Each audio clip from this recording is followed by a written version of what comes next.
Hello, everyone. I'm Kira Phillips. Thanks so much for streaming with us on this Friday. The Omicron surge plateauing in many states, but tightening its grip in others. More than 160,000 Americans said to be hospitalized with COVID, a new pandemic high, double the number from about 3 weeks ago. And that new wave hitting some parts of the nation's workforce, teacher shortages in Oklahoma now forcing some schools to bring in police officers to help teach classes. And in New Mexico, the National Guard called in to assist some struggling schools. Kroger and the union reaching a tentative agreement to stop the strike, saying now our members have the contracts they deserve and can be proud of. King Soopers president saying the agreement increases pay and secures health care and pension plans. The union plans to make the details of the agreement public and hold votes on Monday. Peloton stock taking a plunge, losing $2.5 billion in market value. Peloton facing challenges as more people return to gyms. The company's CEO denying that the company is halting production, but admits the need to evaluate the organization's structure is key. And Emmy award-winning actor and comedian Louie Anderson has died after a battle with cancer. 4 decades as a stand-up comic and a regular on late-night television, later becoming a household name as host of the game show Family Feud. Louie Anderson was 68. Now to the latest news on the high-stakes meeting to stop a Russian invasion of Ukraine. U.S. Secretary of State Antony Blinken met with Russia's foreign minister as Russian troops continue to mass near the Ukrainian border. Senior White House correspondent Mary Bruce has the latest for us. On the brink of a possible Russian invasion of Ukraine, the U.S. Secretary of State sitting down for a high-stakes face-to-face with his Russian counterpart. We don't expect to resolve our differences here today, but I do hope and expect that we can test whether the path of diplomacy, of dialogue remains open. We're committed to walking that path and to resolving our differences peacefully, and I hope we can test that proposition today. Emerging from their 90-minute meeting, Secretary of State Blinken with a frank assessment. This was not negotiation, but a candid exchange of concerns and ideas. Blinken saying the two sides have agreed to keep talking. We agreed as well that further diplomatic discussions would be the preferable way forward. But again, it is really up to Russia to decide which path it will pursue. It comes as the White House is playing cleanup after the president's comments on Russia sparked international concern and criticism. Biden forced to explain himself after he implied in Wednesday's press conference that a minor incursion would be met with little resistance. Russia will be held accountable if it invades, and it depends on what it does. It's one thing if it's a minor incursion and then we end up having to fight about what to do and not do, etc. The comment triggered alarm among European allies and inside Ukraine, too. Ukrainian President Zelensky tweeting, "There are no minor incursions and small nations, just as there are no minor casualties and little grief from the loss of loved ones." Biden now trying to reassure America's allies. If any assembled Russian units move across the Ukrainian border, that is an invasion. But it will be met with severe and coordinated economic response that I've discussed in detail with our allies, as well as laid out very clearly for President Putin. So it's clear still no commitment from Moscow to de-escalate here. Russia, of course, is looking for NATO to promise never to admit Ukraine as a member and to pull back troops from Eastern Europe. The alliance has, of course, rejected that, but Blinken is leaving open the possibility of more diplomatic talks, including possibly another meeting between Russian President Putin and President Biden. Kira.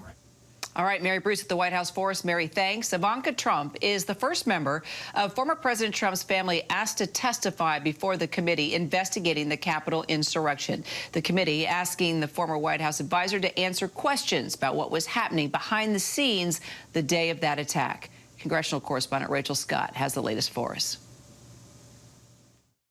The January 6th committee closing in on Trump's inner circle, asking to speak with the former president's daughter and top advisor, Ivanka Trump. On January 6th, she was seen here from a live stream by Donald Trump Jr. backstage at that rally near the White House, where Trump repeatedly urged his vice president to reject the election results. That morning, the committee says Ivanka Trump was in the Oval Office and overheard a heated phone call with her father and Vice President Mike Pence. Our John Carl asking Trump about that conversation for his book, Betrayal. betrayal. There was a report, and excuse my language, not mine, it was in the report, that you talked to him that morning and you said you could be a patriot or you can be a Did you really say that, or is that a incorrect? I wouldn't dispute it.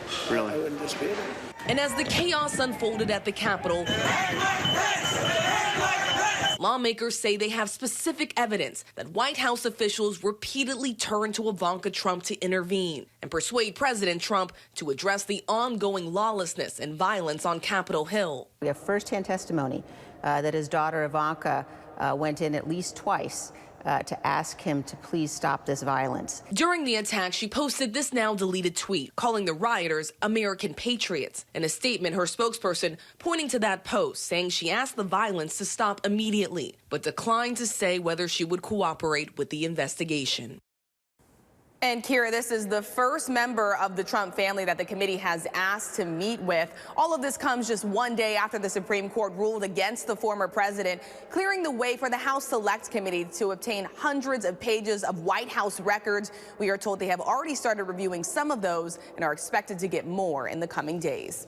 Kira? All right, our Rachel Scott, thanks so much. Well, the first flights delivering much-needed aid and supplies to Tonga after the massive volcanic eruption of its shores have arrived. That undersea eruption sending a plume of ash high into the Earth's stratosphere and triggering tsunami warnings from Japan and Fiji to Hawaii and the California coast. Our chief national correspondent, Matt Gutman, saw the devastation in Tonga firsthand and is back in Fiji now with the latest for us. Hi, Matt. Hey, good morning, Kira. We're at the UNICEF warehouse here in Suva, that's in Fiji. Tonga's about 500 miles in that direction, and they are gathering supplies here for the first air shipment from Fiji to arrive in Tonga. Here they have water purification tablets. On the other side here, a lot of these tents, they're all weather tents that they hope to bring. Not all of them, but certainly some of them will go in that first shipment. The need in Tonga is pretty significant in terms of these kinds of things. Water purification is an absolute need. Temporary housing and shelter for the people who've lost their homes is necessary. At some point, food will be too, because agriculture has been hit so hard. But in conversations with Tongans here in Fiji, the past 24 hours have been huge, because for the first time, people have been able to eke through messages to family members and get messages back from family members telling them they are safe, they are alive. We were there last night. A Tongan woman teared up talking about having just spoken to her brother. And when we gave her our satellite phone to have a conversation, just to try, she started crying. That's how on edge people have been over the past 5 days now, waiting for word from loved ones. And that's really what makes this such a unique and unusual type of natural disaster. Yes, pretty cataclysmic, but no, not that many deaths, as we have heard. But what is so unusual is that undersea cable supplying telecommunications and internet to the Tongan Islands severed. And, you know, it's been decades and decades since there's been a natural disaster of this magnitude where we have heard so little out of a country. Not even satellite phones were working because of the ash cloud. The satellite signal couldn't penetrate the clouds. So things are starting to look up, but still a tremendous amount of material need in Tonga right now, and slowly it's starting to trickle in there. Kira. Matt, so great you could help facilitate some of those calls. Thanks so much. Well, Mike Pollan is a geophysicist from the U.S. Geological Survey with us now, and to talk more about the eruption's impact and what dangers could lie ahead. Mike, you know, you actually specialize in what drives volcanic activity like this, and using satellite data, which we saw some of the pictures there, they're incredible, to forecast future eruptions. Talk to us about the data that you are looking at right now, and what have you actually learned about this eruption, Mike? And how much, did we actually know about this volcano before the eruption? Well, we knew a fair amount about the eruption because geologists had been to the island to examine it. They knew that there were some potential for large eruptions based on the ash deposits they'd seen there and on neighboring islands. But the historic activity had been relatively minor. So this was certainly the biggest eruption that we'd seen from this volcano historically. In terms of the data we're looking at, it's mostly coming from satellites. A lot of the ash fell into the ocean. So in terms of trying to understand this eruption, it's really about the satellite data at this point, and it's really a bit contradictory in some ways. The ash plume, as you can see there, was absolutely humongous. And the amount of gas and ash that came out seems to not be commensurate. It doesn't quite add up to a plume that big. So there's something maybe about the interaction between magma and water that we don't quite understand that must have helped to drive this eruption. So what's the biggest danger in an eruption like this, and how much warning did Tonga even have? Well, the volcano had been erupting for a couple of weeks prior to this, with some intermittent small explosions, obviously nothing near this big. But undersea volcanoes are a tremendous challenge to monitor. It's incredibly expensive to get instrumentation down there, and then actually monitoring that activity in real time. You'd have to have a cable or something like that to get the data back to the surface. So there was some indication that there was activity at the volcano. It had been sort of erupting off and on for a couple of weeks. It would have been difficult to forecast this kind of event just because we don't have the data we need. On land volcanoes, we can have seismometers, GPS stations, instrumentation that helps us see magma accumulating, but that's really hard to do on an undersea volcano. Well, what needs to be done, or can anything be done, to get warnings out faster? Well, there's clearly needs to be more of an emphasis on submarine volcanoes and the hazards that they pose. It's not something that we understand that well, and there aren't that many volcanoes, perhaps a few dozen that are in that sort of special spot right near the surface of the sea, right at that ocean air interface. That's where the real explosive activity can happen on undersea volcanoes. But I think this demonstrates we got to spend more time and effort understanding these submarine hazards, and that may include monitoring. Putting more stations on islands to see those undersea volcanoes that are nearby, and perhaps having some cabled observatories, underwater observatories that can help us see this kind of activity before it really gets big like this. We're never going to stop volcanoes from erupting, but if we can get people out of the way and warn them to hunker down and eruptions on the way, that's our best defense. You know, Mike, we just not long ago did a massive project on climate change here on ABC News Live. So kind of bringing it together to what we're seeing here in Tonga. How could a massive eruption like this affect the climate? And is it a sign of the climate and how it's shifting? Well, for this particular eruption, it doesn't look like it'll have that much of a climate impact, fortunately. When we think of big climate impacts, we think of eruptions like Pinatubo in 1991 in the Philippines. That was a really massive eruption, and it pumped a tremendous amount of ash and sulfur dioxide gas into the atmosphere. And that creates an aerosol that reflects sunlight back, and the sunlight doesn't get back to the surface of the Earth to warm the planet. So that reflected sunlight means we had lower temperatures, slightly lower temperatures for a year or two after Pinatubo erupted. This eruption looks like it pumped about 50 times less of that sulfur dioxide gas into the atmosphere, at least preliminarily. So that's really not enough to cause climate impacts. And these sorts of eruptions don't seem to be influenced themselves by climate. There are some places where things like melting ice sheets might remove some of the pressure that keeps a volcano sort of from erupting. So there are places like Iceland where we may see some increased volcanic activity as ice sheets go away. But climate change in general, it's difficult to see how it would cause an eruption like this one. This is just a case where magma accumulation kind of hit the right spot, and there was some activity to trigger this sort of event. Yeah, it was pretty massive. Mike Poland from the USGS. Always appreciate the conversation. Thank you so much. Thanks very much. You bet. Coming up, the incredible Super Bowl halftime trailer. Yes, everyone's talking about this when we come back. We're going to actually hear from the man behind this video that is getting fans fired up.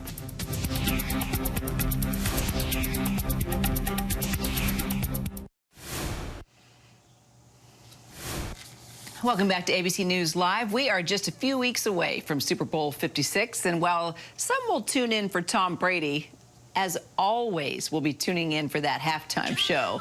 And now this new trailer that's dropping with some of the artists who are gearing up for the big event, well, it's going to be legendary. Kaylee Hartung has all the details. Mary J. Blige, Snoop Dogg, Eminem, Kendrick Lamar, and Dr. Dre. 5 absolute legends of hip-hop, set to share the stage at next month's Super Bowl in Los Angeles, showcased in a new, first-of-its-kind trailer. From F. Gary Gray, director of Straight Outta Compton and Friday, The Call, Marshall's music's most elite, summoning them to the Pepsi Super Bowl 56 halftime show. What fans can expect history being made. Simple and plain. All legends, all icons in music, period. And they're the best to ever do it. So you bring all of these creative heads together and one stage, one night. The show is going to be insane. It's going to be phenomenal. Kendrick Lamar, the 13-time Grammy winner behind 2017's mega hit Humble. My left stroke just went viral. And Snoop, rap pioneer and beloved pop culture mainstay. Both Southern California superstars, seen in the trailer getting the call from the great creator, Dr. Dre. Dre tweeting, 2/13/22, let's go, and shown reaching out to wordsmith whirlwind Eminem,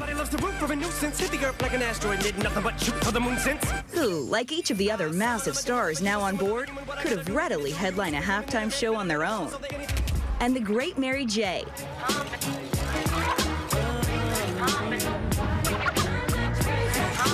Back in the soup for the first time since 2001, when she teamed with Nelly, NSYNC, Britney, and Aerosmith. Now, the queen of hip-hop soul on Instagram telling fans it's about to go down under the aegis of Jay-Z's Rock Nation, partnered with the NFL. Currently, there's only one black head coach in the NFL. These are things that are still issues, but I feel like the NFL, in partnering with Jay-Z, in working with Rock Nation, they're trying to broaden their scope to, one, capture a more youthful audience.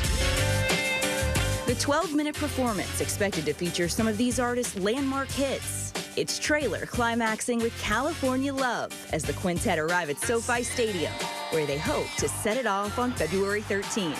To be able to write a love letter to California and to Los Angeles, that was, you know, it doesn't happen often. And I don't think it'll happen, not like this. All right, Super Bowl 56, here we go. Thanks, Kaylee. Coming up, cool runnings inspired by the 1988 Jamaican bobsled team. Yeah, we love it. And for the first time in 24 years, guess what? The team is heading to the games again. We are talking to the sledding star Olympians next.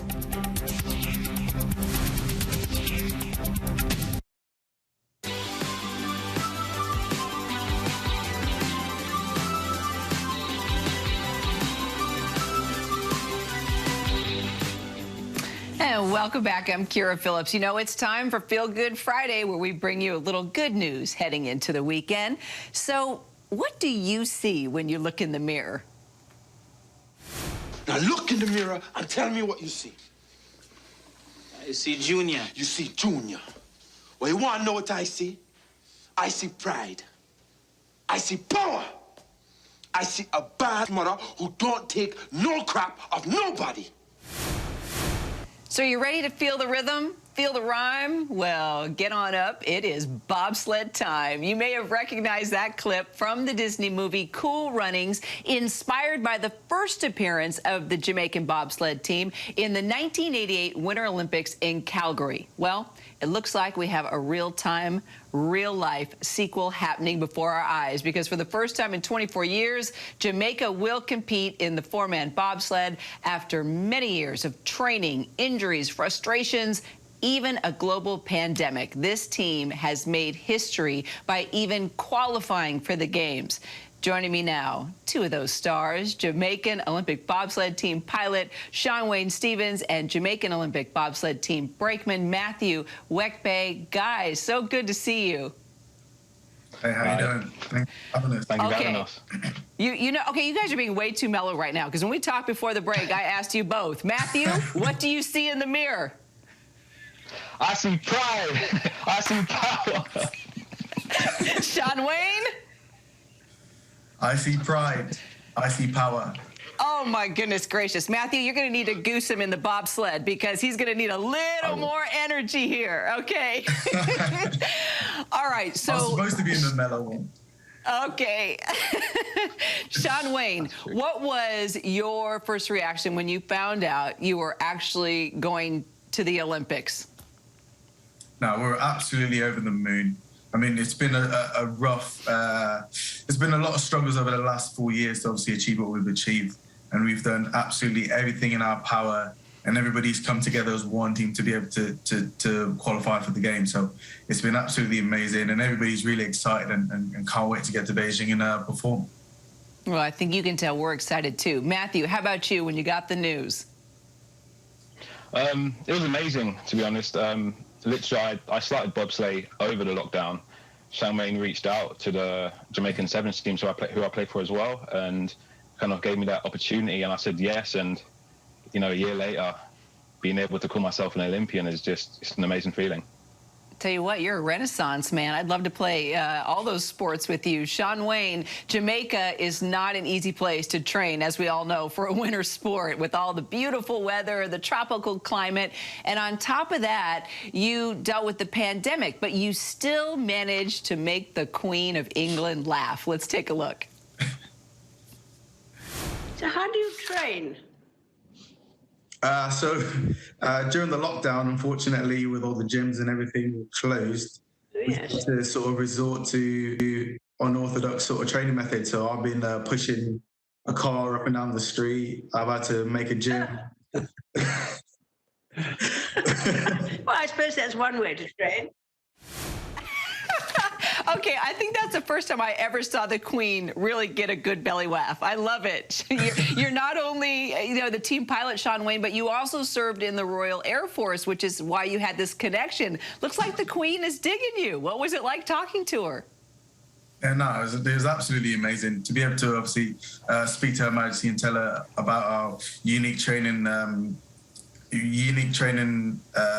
experience and telling her about bobsleighing as well. It was amazing, and to get that response from her, you can tell she was genuinely interested in what we were doing and stuff. And I think she's definitely one of our biggest fans. Yeah, it's a good fan to have. Were you really pushing cars? Yeah, we were pushing my fiance's Mini Cooper up and down the street to sort of replicate sort of resistance training. We have to do to be able to be fully prepared for obviously qualifying for Beijing. So. Okay, I love how Matthew is laughing. Matthew, are you saying you weren't pushing the Mini Cooper? I wasn't pushing the Mini Cooper. It was one of our athletes in Nimue. But yeah, if I was there, I would have been pushing it as well. Okay, good. So, Matthew, as you know, the 1988 Jamaican bobsled team faced a pretty brutal crash. It was hard to watch. Do the injuries, this is the serious side of the sport, right? We're having fun talking about the movie and all of that, but it's dangerous. Does that ever scare you? Is that ever on your mind? It always is. You have to be prepared for these things, but I do have a lot of faith in my driver. Well, I hope so. And, you just got to believe in him and just know that, he's going to take you down the track. But as you said, yeah, you do get injuries and you just have to, stay prepared. And, it does help having a good kind of physio on board who's helped me a lot personally. So, yeah. Oh, well, you bring up a good point, Matthew. Shaun Wane, look, you're Royal Air Force, you talk about the ultimate pilot. Do you think that training and that experience helped you, in this Olympic sport? Yeah, definitely. Being in the military, it's all about being calm and collected and being able to sort of think on your feet. And that definitely comes across into bobsleighing.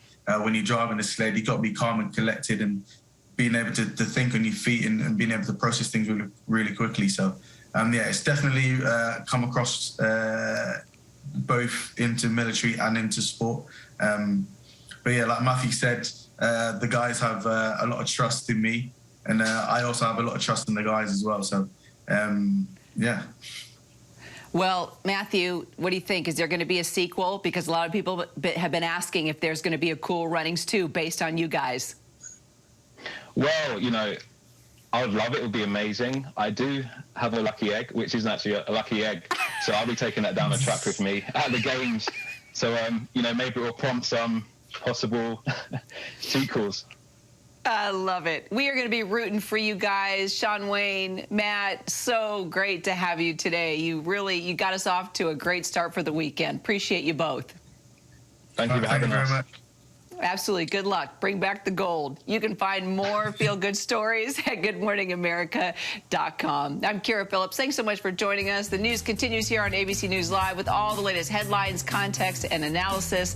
Hope you have a beautiful Friday.